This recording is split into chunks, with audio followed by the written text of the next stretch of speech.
This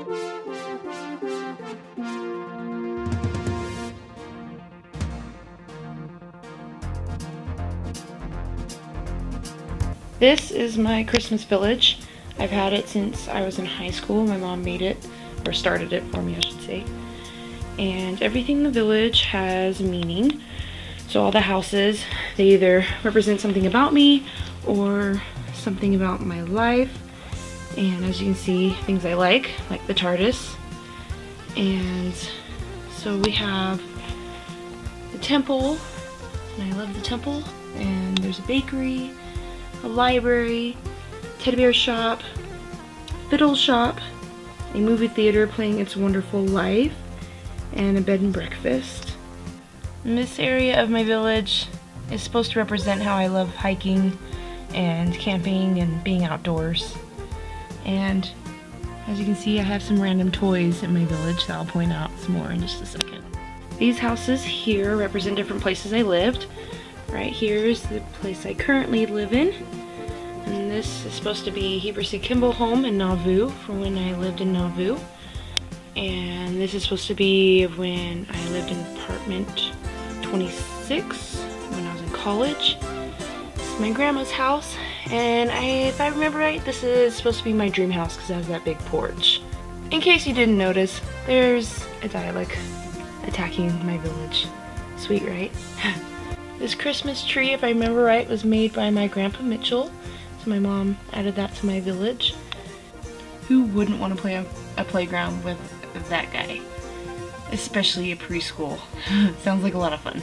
When I was in high school, my brother Ryan decided he would randomly put some toys into my village. And ever since then, I've had some of those same toys in my village and kind of hidden them as a hide and seek game. And kind of how it started is he put these Lego men that had apparently crash landed in a plane. And he told me the story of how they were in a competition or something, and now they were in my village. And so now it's kind of fun to add things to my village occasionally, just randomly, to make people look for them and just to make it a little bit different. I think there's one more over, two more up here. Oh, one more.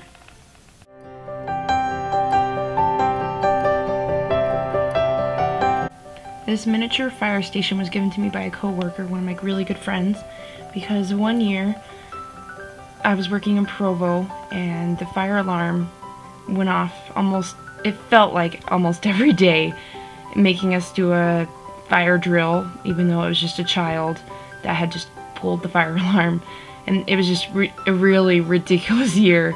And so in memory of that, she gave me this to add to my village. And ever since, it kind of reminds me of good times. Hiding behind these houses are the Y and the G on the mountains from when I used to live and now live again, Provo, and then Pleasant Grove. And then there's some mountain bikes on mountains from when I went mountain biking for one summer. The train I added when I took the train to Nauvoo, it was actually an Amtrak train, but I kind of like the look of this train better. Also, my great-grandfather really loved trains, so it's kind of a memory of him, and trains are just cool. This is my angel collection. My sister, mom, and I each have similar angels, or the same kind of angels, but they just look a little bit different from each other, so they're kind of matching angel collections. This looks like a really beat up reindeer, but it holds a lot of memories for me, because growing up we had a dozen of these reindeers that we always sat on the back of the couch, so I like it as a sort of tradition, I guess. And of course, can't forget my live tree that I have. Okay, it's not alive, it's just a real tree that has ornaments from when I was a child on it, including awesome baby pictures.